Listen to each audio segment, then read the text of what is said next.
Oye, Alejandro, a ver, tú has dicho en alguna ocasión que a propósito de obligar, porque yo te pregunté, bueno, a ver, obligaron a Ricardo Monreal a regresar al Senado, tú me dices, bueno, yo lo respeto, etcétera, etcétera, pero finalmente tu discurso era disruptivo para Morena, era molesto para Morena y finalmente sales del Senado. Incomodaba al poder. Incomodaba a esta secta.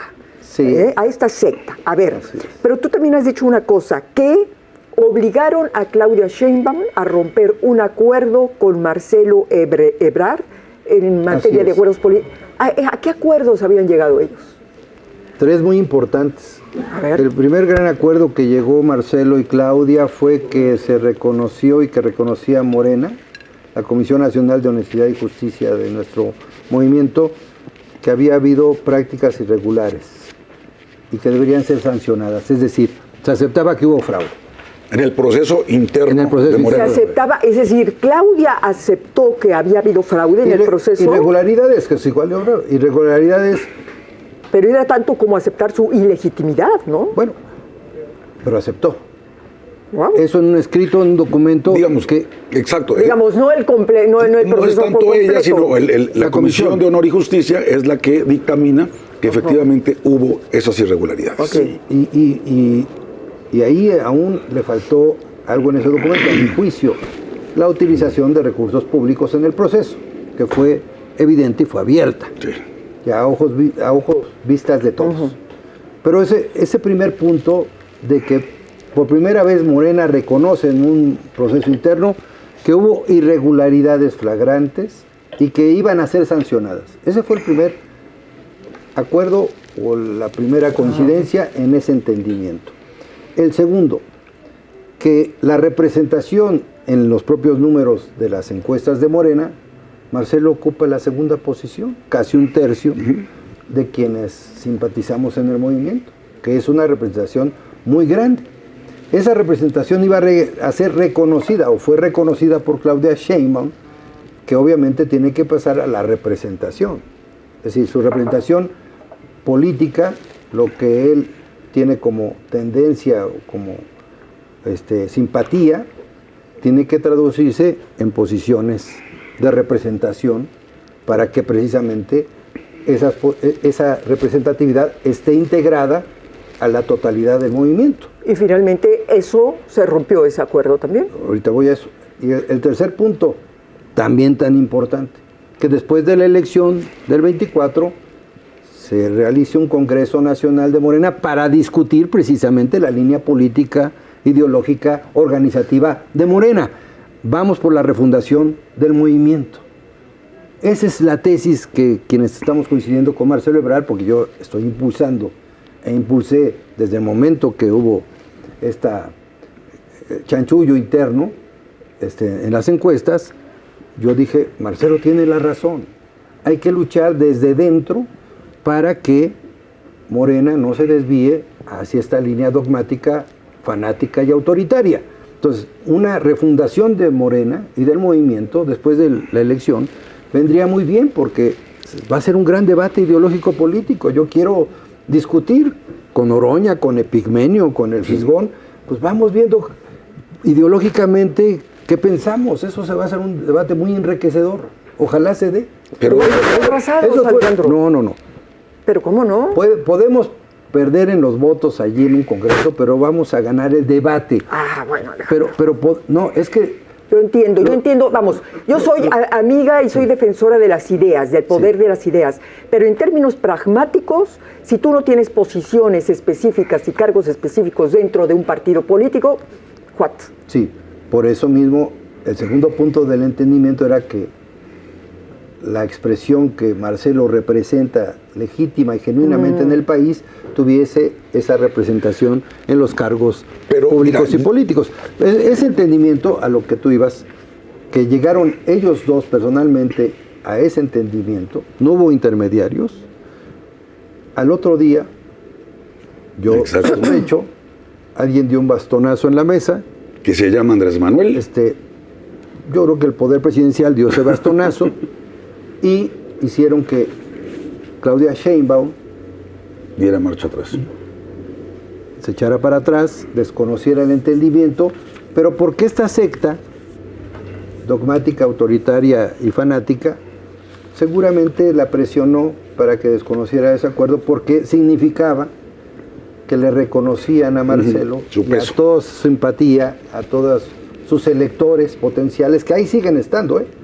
Si Morena ahorita se mantiene todavía arriba en las encuestas, es porque Marcelo Ebrard se mantiene dentro del movimiento y nosotros quienes tenemos una posición disidente o diferente, ahí siguen. Seguimos aquí. Y yo, no, pero, no quiere decir pero es para hacer... Nada más que conste que no me han dejado hablar en todo el pinche programa. Pero nada más déjame decir esto, mi querido te damos la palabra. Abogado. De veras, ya. Una pregunta para concluir con esto que está diciendo Alejandro, porque bueno, aquí el público le pregunta con toda razón a Alejandro, bueno, ¿y por qué permanece dentro de Morena con todo lo que te hacen?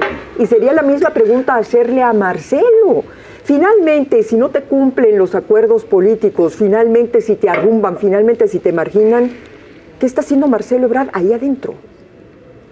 Bueno, ¿O qué tipo de futuro político pretende tener Marcelo adentro de Morena? Bueno, precisamente lo que él logró con este entendimiento con Claudia Sheinbaum, pues Marcelo lo que le dio fue el beneficio de la duda. Y digamos que él generó la disposición, obviamente la doctora Sheinbaum lo buscó a Marcelo, y él en la mejor disposición de lograr este entendimiento lo concretaron. Que yo espero y confío que en el futuro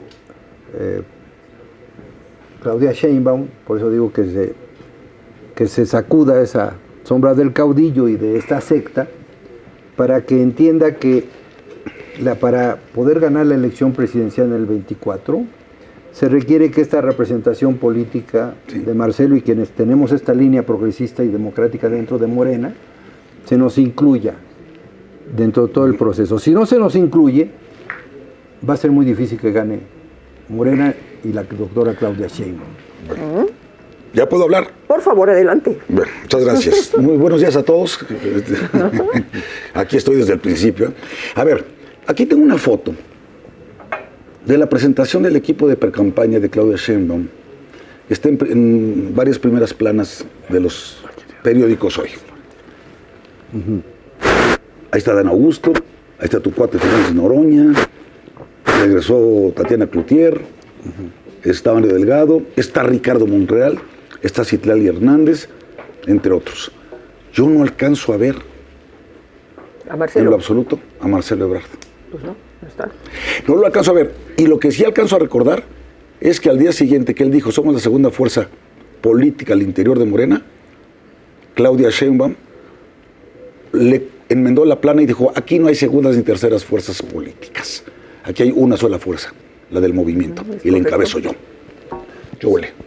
Bueno, pero esta sola fuerza que sí representa el movimiento está integrada y está compuesta por varias fuerzas, porque somos de orígenes muy distintos. En Morena hemos cabido todos, desde la izquierda que viene desde las guerrillas hasta las izquierdas progresistas del país. Sí, hasta Napoleón Gómez Urrutia y cabrón puta. Del PRI, del PAN, demócrata cristianos, en fin, de centro político. Habemos de todas las expresiones. Y efectivamente Marcelo Ebrard representa una segunda fuerza ideológica y política en Morena. ¿Qué porcentaje de Morena, Alejandro, representa Marcelo? Marcelo, para mi juicio, él ganó la encuesta. Si no hubiera habido... Para ti, el que debería de ser candidato a la presidencia por Morena es Marcelo, si se hubieran respetado las cosas. Si hubiera habido un proceso con piso parejo, si hubiera habido un proceso con igualdad de circunstancias, si hubiera habido un proceso en donde no hubieran intervenido gobernadores, presidentes municipales y funcionarios del bienestar a favor de la doctora Claudia Sheinbaum, no hubiera ganado. Hubiera ganado Marcelo Ebrard.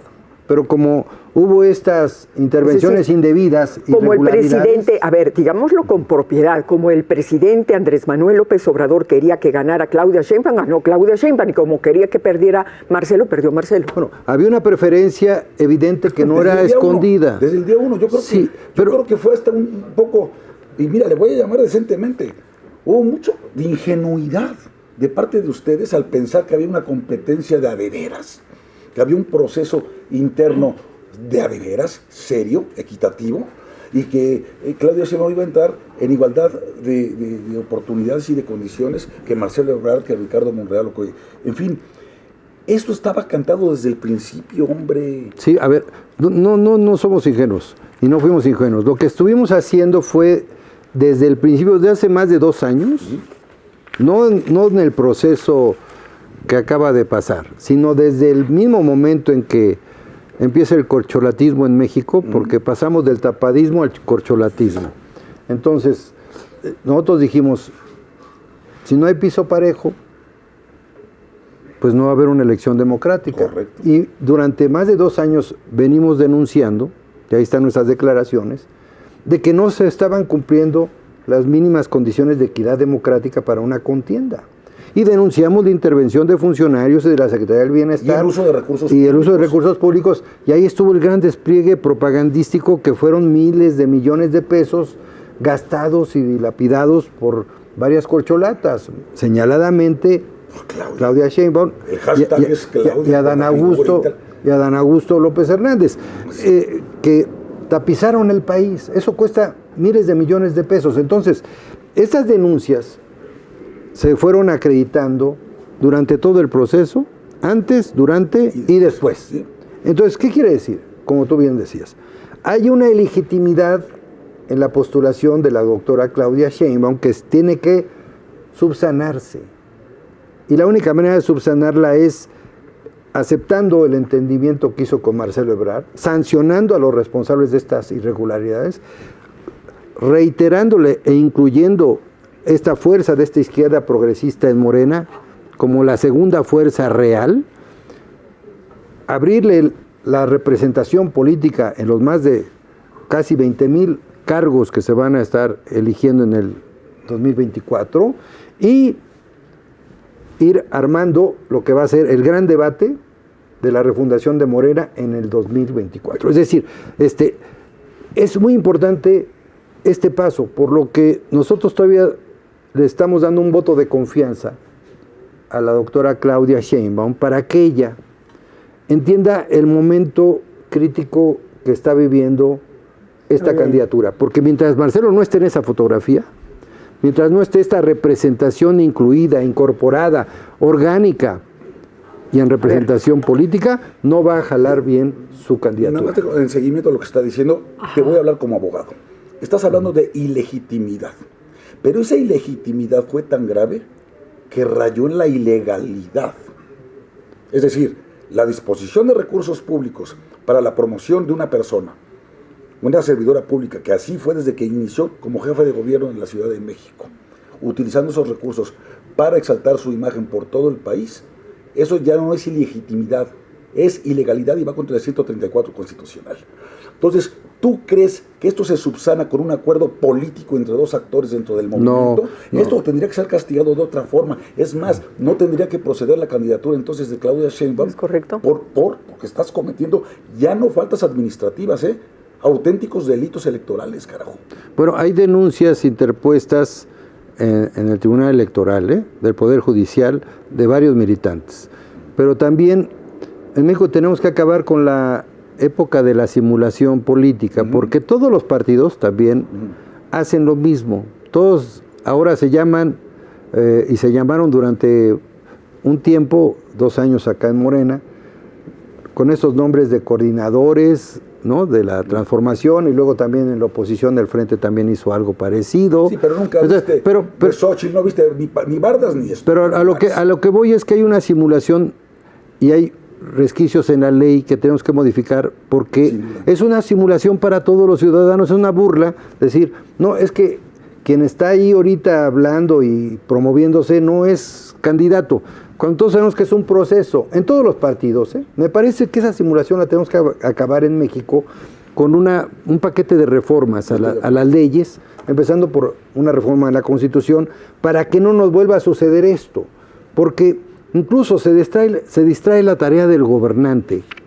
porque está más ocupado en ver cómo su preferido o preferida tiene la ocasión de ser Totalmente triunfadora. ¿Cuánto Entonces, tiempo lleva López Obrador de ser jefe de campaña y no de ser presidente de la República? pero para que eso ya no vuelva a ocurrir en México, necesitamos ponernos todos de acuerdo, todos los partidos políticos, decir, a ver, seamos sinceros, esta es una simulación. No podemos seguir malgastando el dinero de la gente en este tipo de Alejandro, hay cosas interesantes que nos estás diciendo, porque nos dices tú, por supuesto Marcelo Ebrard y toda la corriente que representa, hemos llegado a algún acuerdo con Claudia Sheinbaum, de alguna manera se van a subsanar a partir de acuerdos políticos todas las irregularidades que se cometieron en el proceso. Nosotros aceptamos entonces que Claudia Sheinbaum sea la candidata a la presidencia por parte de Morena, pero entonces nosotros, dices, cuando hablas de esta volver a llevar a cabo todo un debate para la transformación, para la cuarta transformación y revisarla, etcétera, etcétera, ustedes entonces, de lo que nos estás tratando de decir es que ustedes sienten la necesidad de que a Claudia Sheinbaum hay que rescatarla de las manos del presidente y de todo este cenáculo que la rodea. Bueno, yo en lo personal... ¿Hay que rescatarla? Más bien, yo insisto que debe sacudirse esta influencia de esta secta dogmática